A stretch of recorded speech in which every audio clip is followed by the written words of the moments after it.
अस्सलामुअलैकुम।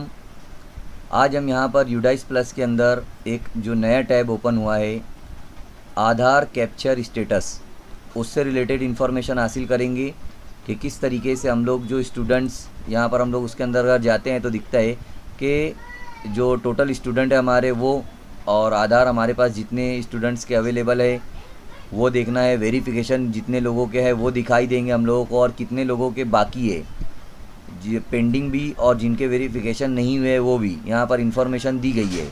इसी के साथ साथ यहाँ पर MBU दिया गया है, मैंडेटरी बायोमेट्रिक अपडेट, उनकी भी यहाँ पर तादाद दी गई है कि कितने स्टूडेंट्स को रिक्वायर्ड नहीं है और कितने स्टूडेंट्स को रिक्वायर्ड है, वो तमाम चीज़ें यहाँ पर दी गई है।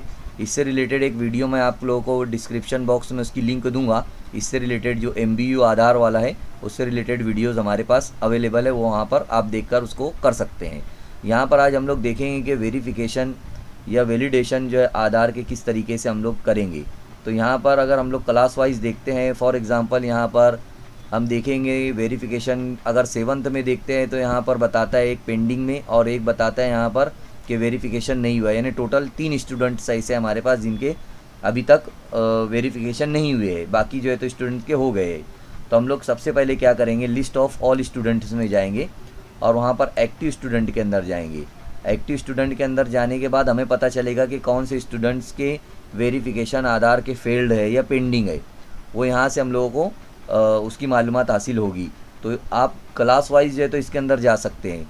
यहाँ पर अगर हम लोग देखते हैं कि यहाँ पर हमने ऑल पर क्लिक किया हुआ था, तो यहाँ पर अपनी क्लास को सिलेक्ट करना है हमें। फॉर एग्ज़ाम्पल हमारी 7th है तो हम लोग 7th को सिलेक्ट करेंगे, और हाँ 7th को सिलेक्ट करेंगे। उसके बाद यहाँ पर एंट्री स्टेटस दिया गया है, तो एंट्री स्टेटस यानी कि जो हम लोग EP-GP करते हैं बच्चों के प्रोफाइल की, वो यहाँ पर दिया है, तो हमारा कंप्लीट है तो हम लोग कंप्लीट करेंगे। और यहाँ पर आधार स्टेटस, तो आधार स्टेटस 1 का पेंडिंग था और 2 का वैलिडेशन फेल्ड था। तो जो पेंडिंग है, हम लोग वैलिडेशन फेल्ड से पहले हम लोग पेंडिंग को देखेंगे। तो पेंडिंग के अंदर अभी यहाँ पर कुछ नहीं है। तो अगर वेरिफिकेशन फेल्ड देखते हैं हम लोग तो टोटल तीनों यहाँ पर वेरिफिकेशन फेल्ड में बता रहा है, यानी वो 2 और वो 1 तीनों यहाँ पर आ गए हैं, क्योंकि मैंने इससे पहले पेंडिंग वाले को यहाँ पर जाकर उसको जब क्लिक किया था तो वो पेंडिंग से अब वेरिफिकेशन फेल्ड में आ गया है, यानी हमारे पास टोटल वेरिफिकेशन फेल्ड 3 है। तो ये वेरिफिकेशन फेल्ड के ऊपर जब हम लोग जाते हैं तो यहाँ पर क्या बताता है ये देखते हैं हम लोग, वैलिडेट अगेन।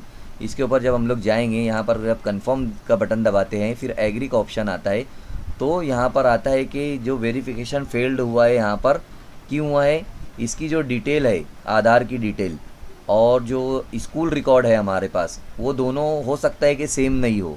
तो अपडेट करना है आपको इसको आधार को, और उसको चेक करना है बराबर है या नहीं है, वो देखना है। तो यहाँ पर अभी हम लोग ओके का बटन दबा देंगे, और अब जब वो अपडेट कर लेगा दोनों की इन्फॉर्मेशन सेम रहेगी, जो स्कूल रिकॉर्ड है और आधार के ऊपर जो नाम है, डेट ऑफ बर्थ है, जैसे यहाँ पर दिया गया कि कुछ तो प्रॉब्लम है, मिसमैच कुछ तो है, आधार नेम मिसमैच है या जेंडर मिसमैच है या डेट ऑफ बर्थ मिसमैच है, कुछ तो प्रॉब्लम है। तो हम लोगों को उसको पहले वेरीफाई करना है और उसको अपडेट करने के लिए कहना है। और जब अपडेट हो जाएगा तो यहाँ पर आपको आना है, यहाँ पर स्कूल डैशबोर्ड में जब आप आएंगे तो स्कूल डैशबोर्ड में आना है आपको अपनी क्लास के सामने। यहाँ आप अपनी क्लास लेंगे और जो students for example 7th B के अगर स्टूडेंट या 7th A के जो भी स्टूडेंट्स अगर बाकी है वेरिफिकेशन के, फॉर एग्ज़ाम्पल यहाँ पर हम लोग देखते हैं 7th A का, यहाँ A का स्टूडेंट था तो हम 7th A का देख लेते हैं। 7th A में जो स्टूडेंट था वो था जिसका नाम, वो हम लोग नाम यहाँ पर टाइप करते हैं, और नाम टाइप कर लेने के बाद उसका जो GP है, वो GP के ऊपर जब हम लोग जाएंगे तो यहाँ पर हमारे सामने उस स्टूडेंट की पूरी डिटेल ओपन होगी। अब यहाँ पर जो पूरी डिटेल, ये जो do you want to change Aadhaar जो कॉलम दिया गया है, यहाँ पर हम लोग उसके ऊपर क्लिक करेंगे तो यहाँ पर आई एग्री का ऑप्शन आता है। ये पढ़ने के बाद इसको दबाएंगे बटन, और स्टूडेंट की जो आधार की इंफॉर्मेशन है यहाँ पर आप उसे अपडेट कर सकते हैं, यहाँ पर डालना है। और स्कूल का जो रिकॉर्ड का नाम है वो भी आपको यहाँ पर डालना है, दोनों को सेम रखना है आपको, और सेम रखने के बाद यहाँ पर उसको सेव करना है।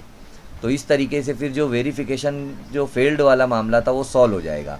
तो इस तरीके से आप ये प्रॉब्लम को सॉल्व कर सकते हैं। उम्मीद करता हूँ मैं कि आपको ये तमाम जो हमने आज देखे आधार स्टेटस वाला जो कैप्चर स्टेटस वाला प्रॉब्लम वो समझ में आ गया होगा। अल्लाह हाफिज़।